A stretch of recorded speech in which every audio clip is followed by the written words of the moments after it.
ننوځي لوط او نوح دفاع نشي کولی. فرعون چې هغه د خدایي دعوه کړې وه د هغه ښځه مسلمانه وه آسیه بیبي الله رب العزت هغه جنت ته بیایي. ضرب الله مثلا للذین كفروا امرأة نوح وامرأة لوط كانتا تحت عبدين من عبادنا الصالحين فخانطاهما فلم يغنيا عنهما من الله شيئا وقيل ادخلا النار مع الداخلين وضرب الله مثلا للذين آمنوا امرأة فرعون. د کافرانو په باب د نوح او لوط میرمنې د مثال په توګه وړاندې کوي. هغوی زموږ د دوو صالحو بندګانو میرمنې وې خو هغوی له خپلو خاوندانو سره خیانت وکړه او دوی د هغو لپاره د الله په مقابل کې هیڅ په درد ونه شو خوړلی.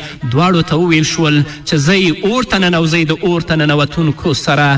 او د مؤمنانو په باب الله رب العزت د فرعون د ښځې مثال وړاندې کوي. نو که تاسو هم غواړئ چې نیکمرغه شئ په نړۍ کې نیکمرغه ښځې وګرځئ نو تاسو هم د آسیې بیبي غوندې د الله رب العزت اوامرو او د الله احکامو ته غاړه کیدئ.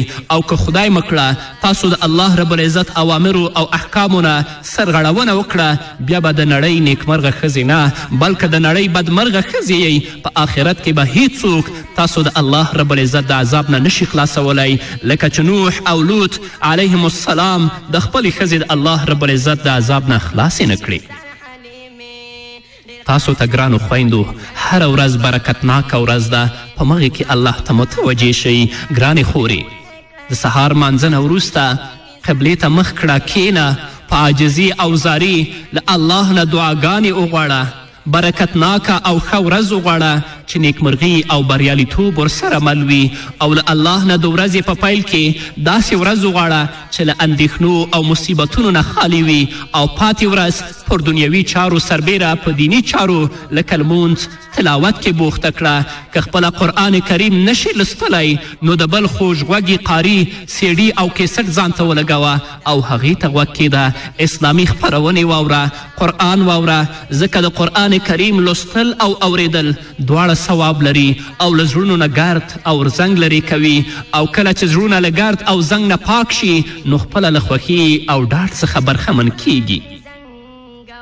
او ګرانې خورې د کومو چارو له ترسره کولو چې عاجزه یې هغه پر ځای پرېږده او هغه چارې ترسره کړه چې ښه پرې لاسبرې او الله رب العزت به تا سره مرسته کوي. الله ان نصر الله قریب، هو د الله مرسته نږدې ده. او زمونږ ګرانې خویندې دې په دې باندې هم پوه شي نیکمرغه ژوند د ښې ښځې په برخه کیږي. کومه ښځه چې د الله د اوامرو د الله د احکامو تابعداره وي الله به هغې ښځې ته نیکمرغه ژوند ورکوي.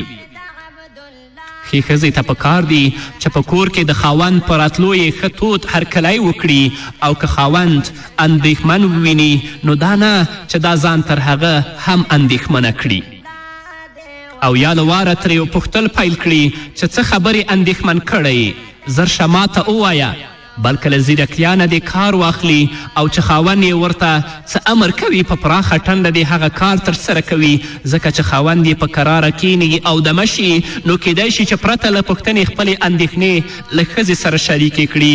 خو که بیا یې هم خاوند خپلې اندېښنې له خپلې ښځې سره شریکې نه کړي نو بیا ښځه کولی شي چې په ښه او پسته لهجه یې وپوښتي او خاوند پر دې وپوهوي چې زه در سره غم شریکه یم. او که ښځه پر دې پوه شي چې د خاوند اندېښنې په بل څه چل لرې کولی شي او پرې لاسبرې ده نو له واره باید په دې لړ کې له خاوند سره مرسته وکړي ځکه په دې سره به د خاوند اندېښنې سمې شي او بل دا احساس به ورته وشي چې دا په کور کې یوه داسې ملغرله لري چې د نړۍ تر ټولو مرغلرو لوړ بیه ده. خو په دې شرط چې زموږ خویندې دې خبرو ته متوجه شي. خاوند لا غوسه نه وي کور ته راغلی نه وي چې ښځې له ورایه ورسره جنګ او شور جوړ کړی. نه ګرانې خورې چې کله خاوند دې کور ته راشي ته ووینې چې هغه اندېښمن دی نو ته هم اظهار د اندېښنې مه کوه بلکې داسې اعمال ترسره کړه چې د خپل خاوند اندېښنه ته ختمه کړي ځکه ته هغه سره غم شریکه یې. نو هغه حقوق چې خاوند په خپله ښځه باندې لري ګرانې خورې که ته هغه مراعات کړل د الله اوامرو ته منقاده شوې نو الله رب العزت به تا ته نیکمرغه ژوند درکوي. نو قدرمنو اوریدونکو د خپرونې په دې وخت کې راځو لنډې دمې ته. دمې نه وروسته خپرونه دوام لري. ملتیا مو غواړم. سترې ښځې نیکبخته چلن کوي، د نورو خوښي او خفګان په پام کې نیسي او تل ځان د نورو پر ځای په انګیرلو سره پریکړه کوي. په دې معنا که د یو چا په اړه څه پریکړه کوي نو مخکې دا سوچ کوي که د هغې پر ځای زه وای نو بیا. پر دې هر څه یوازې هماغه ښځه ښه پوهیږي چې د نورمال اعصابو خاونده وي، ځکه هغه پر دې هم پوهیږي که له کومې ستونزې سره مخ ده او یا یې کوم ارمان نه ترسره کیږي نو دا د فطري قانون او تقدیر برخه ده. ځکه ډیر ځل انسان د یو څه غوښتونکی وي او د ځان لپاره یې ګټور بولي، خو په هغې کې د ده لپاره شر نغښتی وي، او د دې برعکس ډیر ځل انسان له یو څه نه کرکه کوي او شر یې ګڼي، خو هغه د دې انسان لپاره ګټور وي، لکه چې الله رب العزت همدا مضمون په خپل کلام کې هم بیان کړی دی. ستره او زړوره ښځه پر دې پوهیږي چې هغه د دې کائنات یوه برخه ده او ورپېښې اندېښنې، دردونه او خوښي به یې نصیب و، نو ځکه له هیڅ ډول اندېښنو سره د مخ کېدو په صورت کې نه ورخطا کیږي او نه ناهیله کیږي. نو داسې ښځه له عصبي ناروغي نه هم بېغمه وي، ځکه پر تنګزړې ښځې چې لږ مصیبت راشي نو وار پار ترې خطا وي او ځان په دې ډکه نړۍ کې یوازې بولي او داسې فکر کوي چې مصیبت یوازې پر همدې راغلی او پر بل چا نه راځي او د دې برخه خواره ده. خو ستره او زړوره ښځه له سره دې خبرو ته نه ګوري او نه یې محسوس کوي.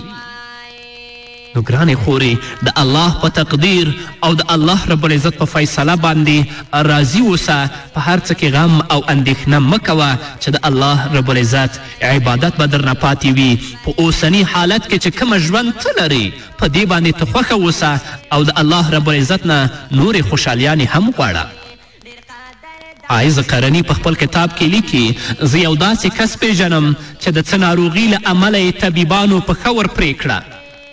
کله چې زه یې پوښتنې ته ورغلم دا چې هغه کس هوښیار او پوه کس و، نو ما ورته وویل چې دا امت د دې انتظار نه کوي چې ته دې په دغه بیړۍ کې له دې دریابه پورې وځې، بلکې دوی له تا نه د نصیحت او د ښه سوچ تمه لري او شکر دی چې دغه ارمغان له تا سره شته. خو کله چې زه د هغه له کوره راستنېدم نو په راوتو کې راته وویل چې الحمدلله د پښې پرې کېدو له ما سره د دین په خدمت او د زړه په خوښي کې ډیره مرسته کړې.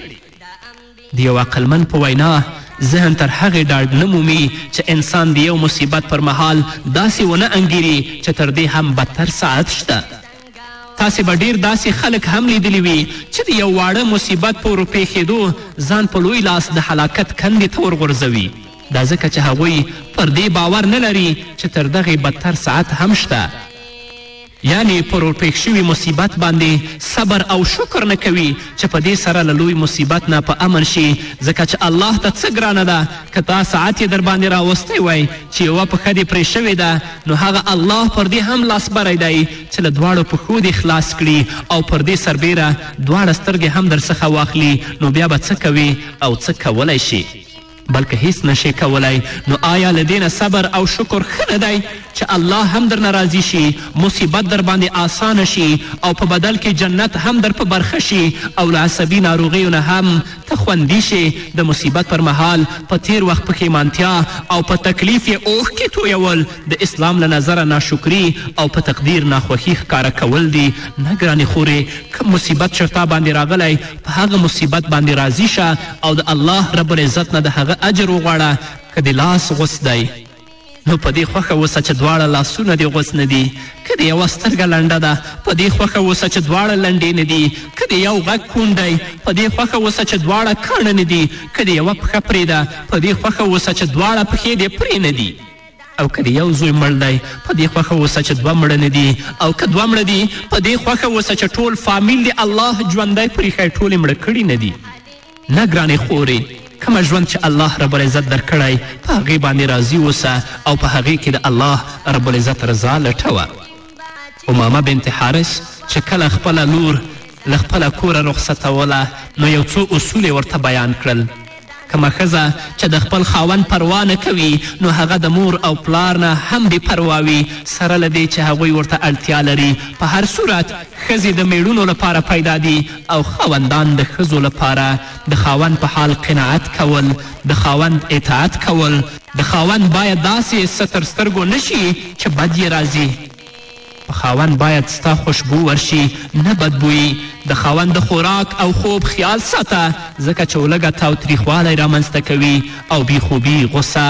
مال په ډیر فکر او دقت سره لګوه او د بچیو په روزنه کې ښه زیار ګاله.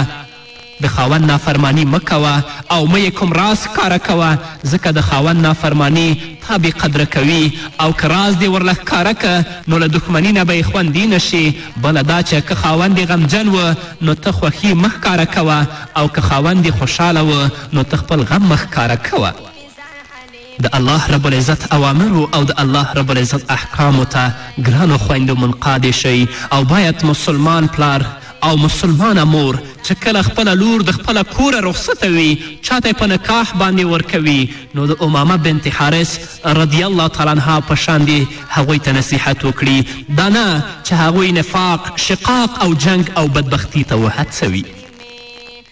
که غواړئ ګرانو خویندو چې په دنیا او په آخرت کې باعزته اوسئ، د نړۍ نیکمرغه ښځې وګرځئ، راشئ د الله رب العزت اوامر واورئ، د رسول الله صلی الله علیه وسلم ارشادات واورئ او په خپل ژوند کې هغه عملی کړئ. خپل اخلاق اسلامي اخلاق وګرځوئ، خپله جامه د مسلمانې ښځې جامه وګرځوئ، خپل آداب اسلامي آداب وګرځوئ. هغه چلند چې پلار سره، مور سره، ورونو سره، خپل خاوند سره او نورو مسلمانانو سره لرئ هغه اسلامي وګرځوئ، نو تاسو به د نړۍ نیکمرغه ښځې شئ. او که خدای مکړه د دې په خلاف باندې زموږ او ستاسو عملونه روان ول نو بیا به نیکمرغه ښځې نه بلکې د نړۍ بدمرغه ښځې به یو. نو الله دې زموږ خویندې د نړۍ نیکمرغه ښځې وګرځوي. په همدې هیله قدرمنو اورېدونکو دا به زموږ د نن ورځې خپرونه چې ستاسو درانه